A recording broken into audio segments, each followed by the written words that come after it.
Hey guys, welcome to episode 12 of the Equity Podcast. I'm Joe and this is Barrick. Hey. Today is the end of season 1 and our first year of podcasting. We're going to do a little cheers to that. Cheers. This is definitely not a scotch, and it's not 11:10 in the morning. So thank you, Joe. I appreciate it. I've had a lot of fun doing this. Yeah. And let's try and finish strong. Yeah. We're not gone. There will be more episodes.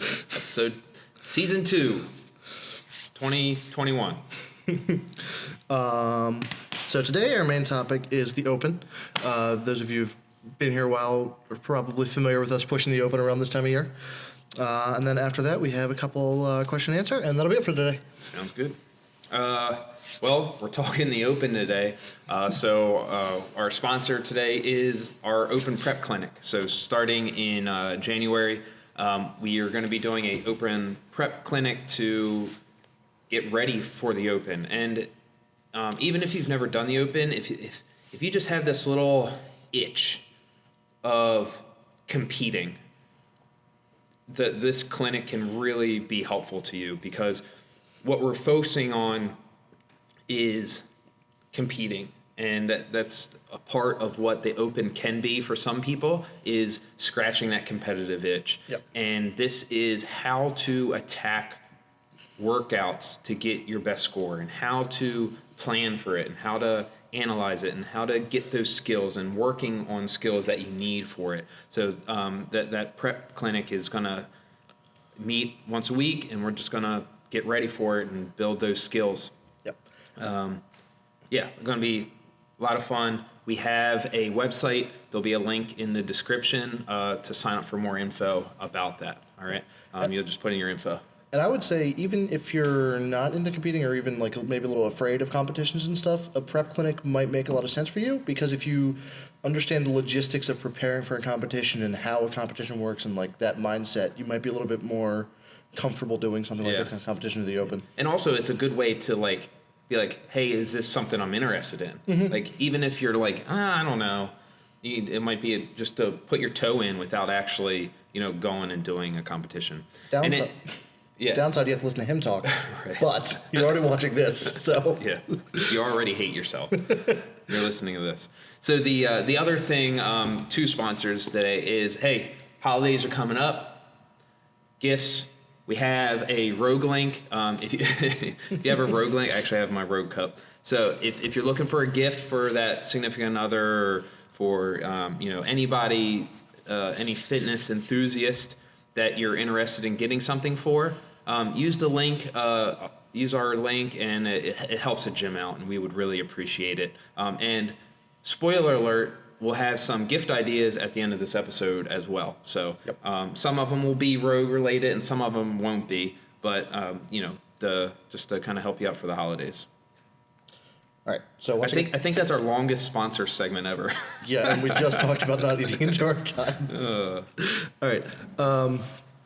We haven't had that much scotch. Once again, today's main topic, Open.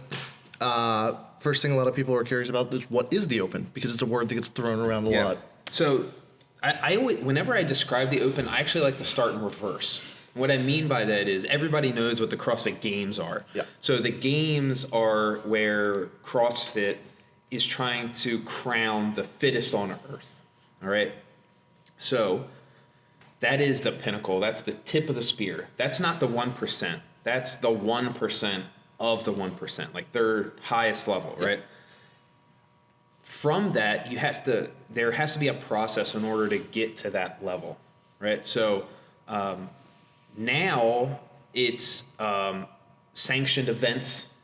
That would be the one way to get to the thing. That's the step under, is sanctioned events. There used to be something else called regionals that would kind of be like that mid-tier, where it's like, all right, these guys are the 1%, right? And then the Games are the 1% of the 1%. Yep. And then it's changed a little bit, but when there was regionals, to get to regionals, you had to do the Open. Yep. But now with the new setup, the Open, you can get to the Games from the Open now.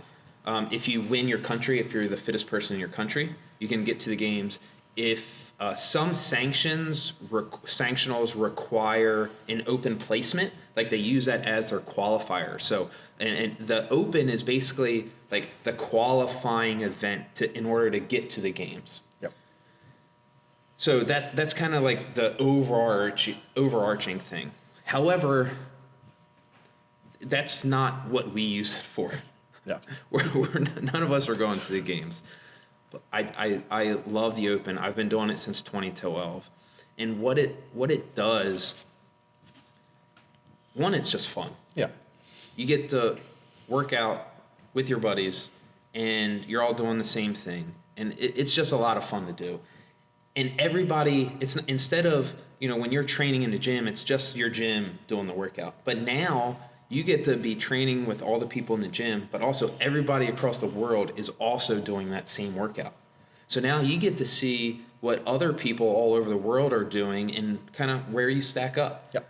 And that doesn't mean like if you're low on that leaderboard, you're all of a sudden, that doesn't mean anything, but you just get to see what you're doing and what other people are doing and kind of have fun with it. I mean, it's just a good time to find out what you're capable of and have fun with it. Yeah. And I'll say a lot of times it's actually pleasantly surprising to look at the leaderboard and you're not as low. You're ahead of a few thousand people on certain Right. things that you didn't figure. Yeah. Like Yeah. it can be a confidence booster. Yeah, absolutely. One of the things that we also really like about it is the Open is done. So now let's talk like specifics. We're looking at like general. The specifics of it is it's a 5-week quote unquote competition. Yeah. So every week CrossFit will release a workout. Everybody who's competing in the Open will have 4 days to compete that workout, and then you'll log your score. It must be judged by somebody else. So somebody else is there making sure you're hitting full range of motion, make sure you're proper weights, make sure you hit the right numbers, and you submit your score, and then you'll do that every week for 5 weeks. Yep. There's a leaderboard that you can track track where you're at, and it's just after that they figure out who the national champions are, and then you go to that next stage. But for us mortals, we just had a ton of fun for 5 weeks with our friends. Yep. A lot of times what we used to do, this year is probably going to be a little bit different. Yep. What we used to do is everybody come in on Friday, we would go through heats, and at the end everybody just hang out, have a drink or two, and it's just an awesome fun time. This year it might be a little bit different, but we're going to try and do our best to get in as much as we can. So stick with us till 2022 and we'll show you what a real Open is like. Yeah, we'll try and still have a lot of fun Yeah. with it. So 5 weeks of working out and pushing yourself and finding out what you're really capable of. Yep. So our next thing is who should do the Open and why you should do the Open. And you probably should. This is the answer that you're going to get from us. Before I get into this, I'm going to tell a story. We had another coach that used to be here. His name was Matt, and it was during the Open. It was week 1, and I think Matt was, I can't remember if he was coaching. Yeah, I think he was coaching Friday mornings, and I came in to help in case people wanted to do the Open workout. Yeah. And they needed a judge, so I would come in. And so Matt and I were here, and Paul Palmer was there, and this was his first year, I think. And Paul has always been a competitive guy. He's done triathlons and all this crazy stuff. And we've built up a rapport with him. You're like, Paul, you gotta do this. It's a competition. You're gonna love it. Yeah. He's like, what is it? Like he had no idea. He didn't hear of he had heard of it, but he was just kind of didn't really know what it was. That morning, I'm like, all right, Paul, you're doing this. And we convinced him to sign up for it, and he's been doing it ever since, and he loves it. Yeah. So I don't know. I just found that story where, he didn't know, and he was even competitive, and he still wasn't sure about it, but we kind of talked him into it, and he loves it every year. And, if you ever want to ask somebody about it, ask him about it. I'm sure he'll tell you that he really enjoyed it, and he can probably tell that story a little bit better, a little funnier of how he felt, Matt and I, trying to get him to do it. Most people here will tell you that there's more than a little peer pressure doing the Open in a good way. Yeah. So who should do it? Honestly, we believe everybody should do it. Yeah. And just like with our goals, like when we do workouts, there's kind of two groups. There's the people that are looking for health and wellness. Like, hey, I'm not competitive. I don't care what my score is. I just want to live my life and, just be able to pick up my kids and do all of that. And then we have the people that like competition. Like, we don't really have to twist our arm. Like, No. they just like competing and they want to do it. Like you and Sam will always do the open. Yeah, we're always going to do it. I like competing. It scratches that itch. I've played sports growing up, and I like it. Yeah. Now, but that being said, you both groups should do it. Mm-hmm. And the first group, the health and wellness, you're not really a competitor. What happens is we can kind of think about that time when you came into the gym for the first time. That was really scary moment, and it got you outside of your comfort zone. Now you're in the gym all the time. You're in these classes. You're doing this in quote unquote intimidating CrossFit thing, right? And you're super comfortable, Yep. right? You're getting better. You're working at it.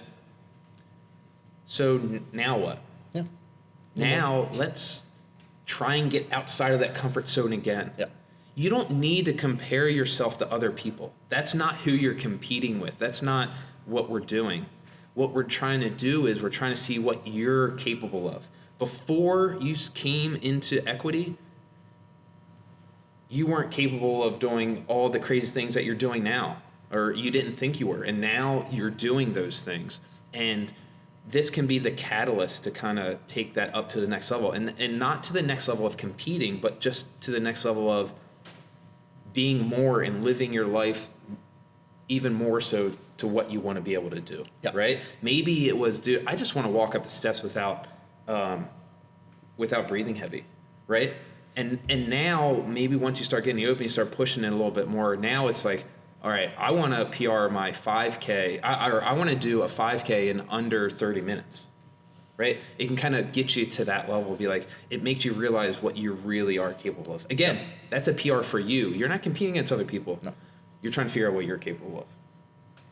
Yep. For the performance side, I think it's pretty obvious. It's a small adrenaline dump. Yeah, I mean, you get to scratch that itch. Yep. You get to compete. You get to find out what you're truly capable of.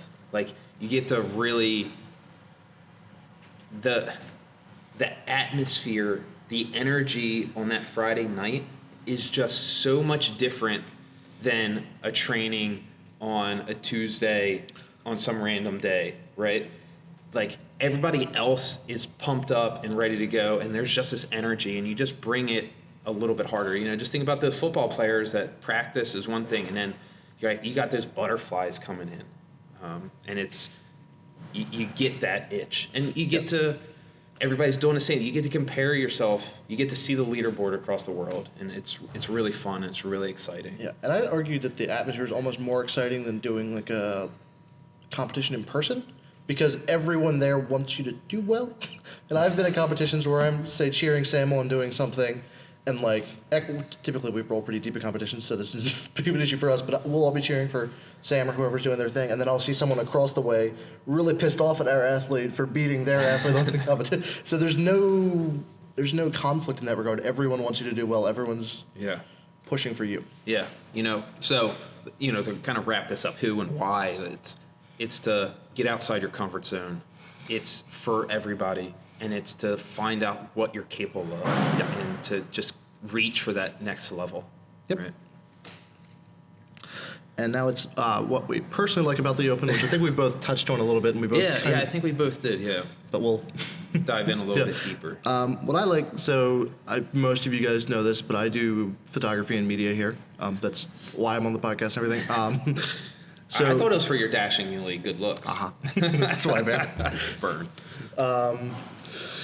So for me, I spend this year, we'll see, but how everything goes. But like typically for me, for the Open, I'm running around for 4 or 5 hours every Friday night, grabbing photos of everyone.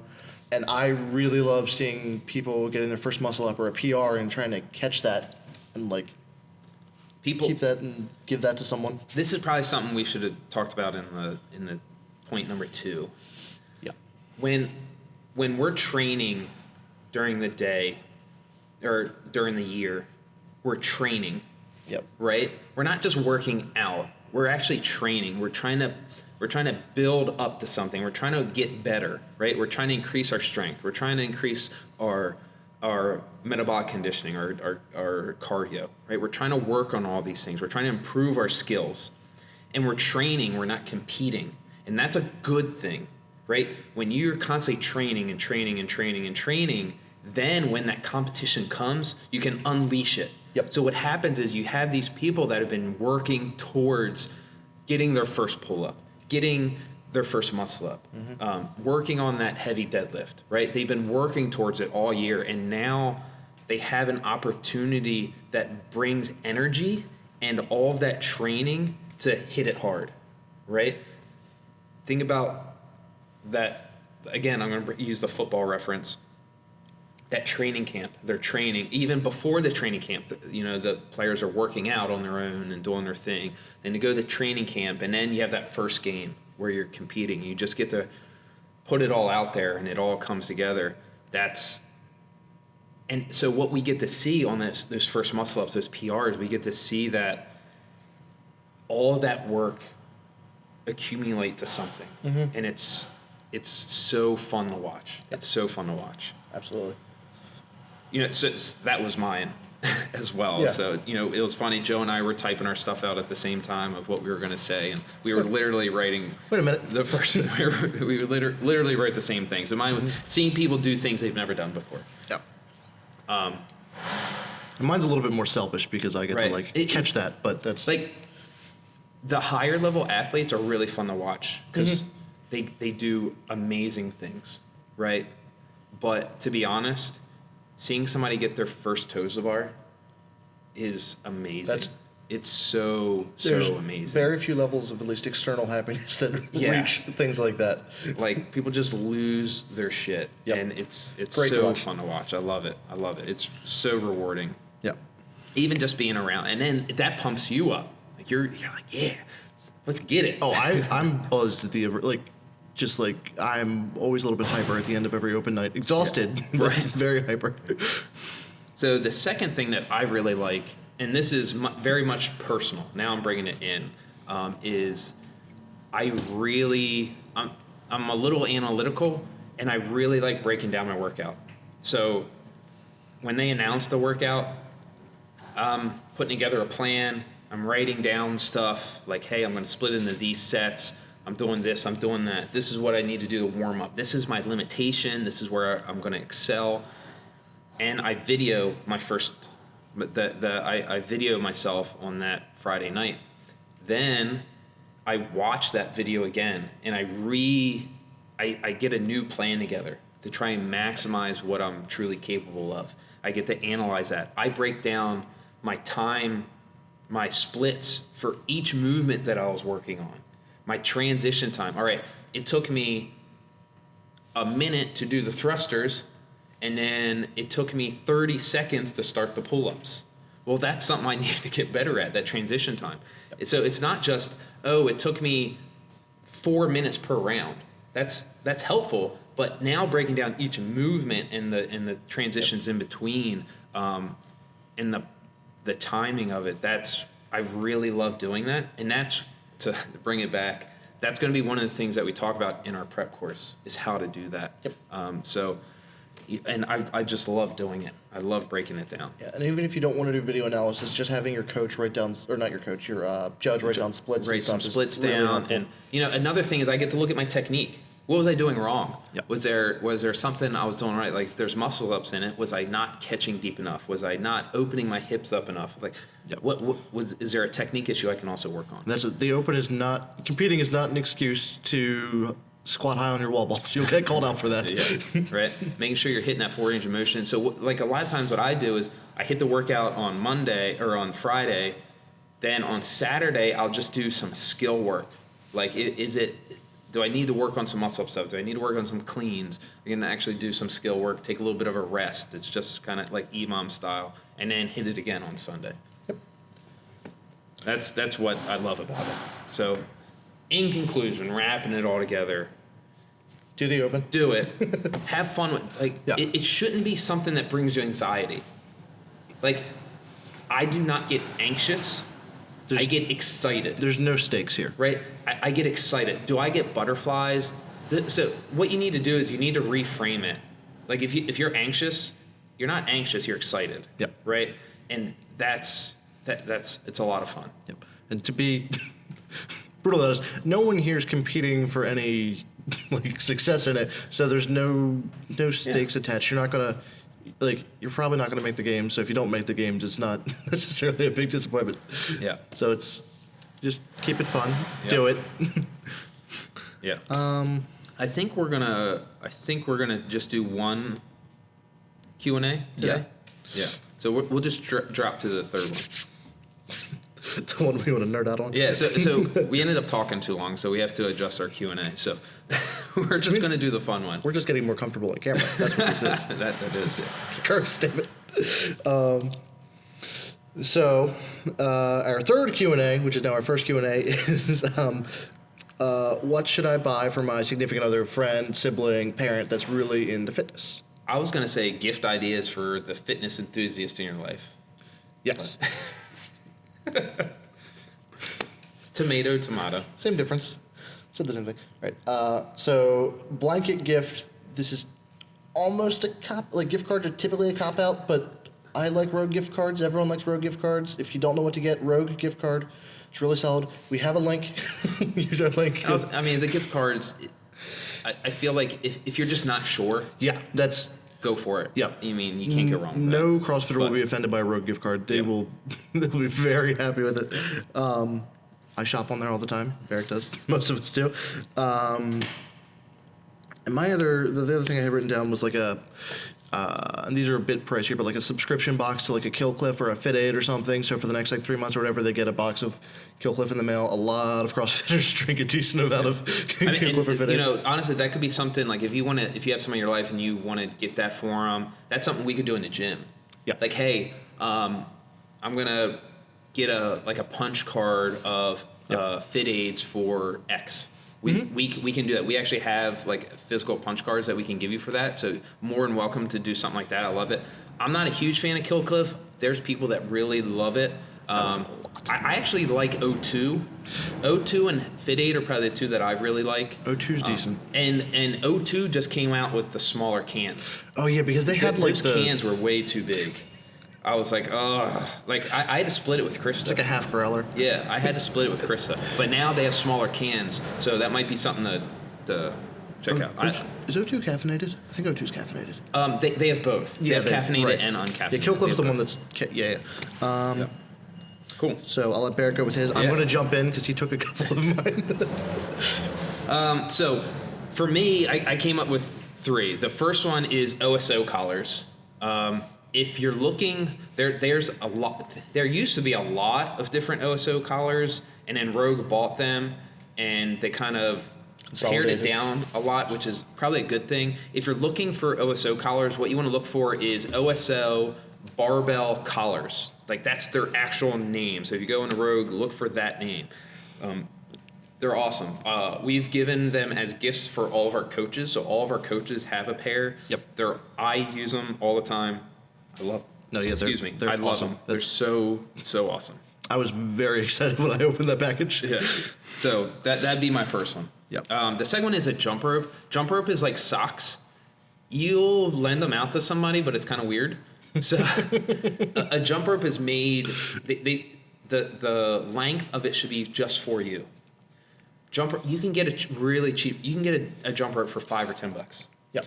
You can get a very good jump rope for $20, $25. Yep. So a jump rope is super awesome. There's a lot of short handle, long handle, Yep. spinner type. Shoot me a message. Shoot Joe a message. Yep. If there's one thing Joe can give advice on, it's jump ropes. I'm just going to send actually- a big RPM in the email. That's probably the only thing he can give advice on. So check that out. One thing I will say about jump rope pricing, it's kind of like the diminishing return of like buying a car. Like buying like a used 04 Prius versus buying a new Subaru WRX is a lot, like you get a lot more for a lot less of a price increase than for like that WRX to like a really nice Corvette. Right. Like that So once Yeah. you get to the $20-ish range, you're like good. Yeah. The $60 ropes are really nice, but they're not necessary. Exactly. That's a wonderful, wonderful. Like the change from a $10 rope to a $25 rope is Ridiculous. Is super high. It's Yeah. the value is there, and you should definitely You'll do notice it. it just picking it up. But let going alone- from a $25 rope to a $60 rope to like they make $100 ropes, it's just not. You're not going to have that return on investment. Which is why it kind of makes a nice gift, because the person that you're buying for might not want to spend that kind of money on themselves, but if you want to buy them something nice that they'll Yeah. use for a while, Yeah. That's not to say that they're not super nice. They Oh, no. are, but the return on investment isn't as high. my RPM was a gift. And then my final one is actually just a high quality pair of shorts. Look, you can get away with a pair of $10 Russells from somewhere. They're perfectly fine. But I tell you what, I have three pairs of really nice shorts and 2 pair of like nice shorts, and it's just so nice. I move better.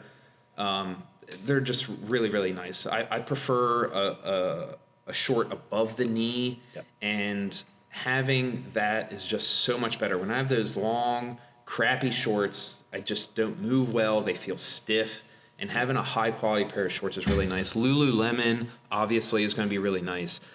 Virus has really nice shorts. Bird Dog has really nice shorts. Yeah. Rogue makes some pairs of shorts, and this is obviously for guys. For the ladies, you're just wearing tights, so Yeah. whatever. Just make sure you can't see through them. Maybe we'll get. So regardless of male or female, do not gift anyone white Virus tights. I've seen guys wear them. No one likes it. No one's happy about it. Don't do that. No tights. That's good. So Oso, jump rope, high quality shorts. Yep. Again, if you have any if you want any specific recommendations or anything, just shoot us a message. Yep. Help you out. Is that it? That is it. We only went over by 6 minutes, 7 minutes. No, we're on time. We're good. So, yeah. Thank you, Joe. Cheers. Cheers again. Guys, I hope you enjoyed this first season. Thanks for sticking with us. Yeah. Hopefully we'll get better next season. I doubt it.